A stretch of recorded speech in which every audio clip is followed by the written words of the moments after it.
The Loma Prieta earthquake had been a pretty major event, as well as the fires here in Oakland. But apparently, Wurster Hall did not behave well in the earthquake. It really swayed, and many people worried that it was going to collapse. And so there was considerable worry among some of the people who knew a little bit about building technology that there were some problems with the building.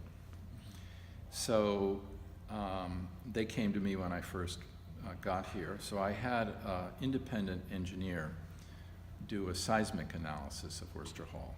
The engineer called me up and said he wanted to tell me what the results were. I said, well, come on over. We can meet up in room 1000 in the tower and you can tell me all about it. He said, I don't think that would be a good idea. And I said, uh-oh, is it that bad? And he said, we need to talk. So he showed me the analysis, and it was pretty terrifying, because he showed if there was a number 6 on the Hayward Fault anywhere within 50 miles of the building, he said the building would collapse. Well, this is pretty terrifying news for a new dean.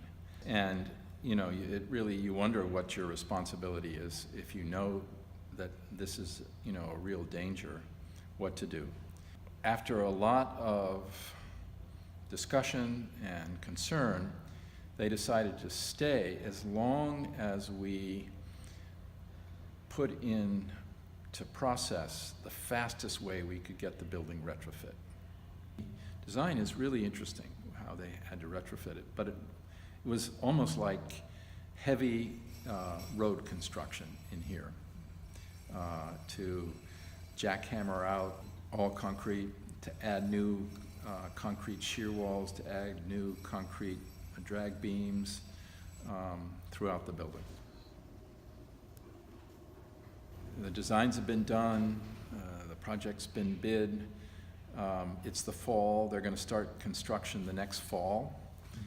And we don't have a place to go. There's no so-called surge space for everybody in the building. Go, oh my gosh. So I walk around the campus, and there's an empty field down by Barrows. And I think, well, maybe we could put up some really fast Butler metal buildings. So I went through a process with the students and faculty, and we designed the courtyard down there, which is called the Hurst Field Annex. So in November, the chancellor said he could allot up to $5 million to build these so-called temporary facilities. They've now been here for almost 20 years. We did the Butler process, and we occupied the building that September. So in 9 months, it was designed, manufactured, built, and occupied, and it cost right around, believe it or not, $100 a square foot.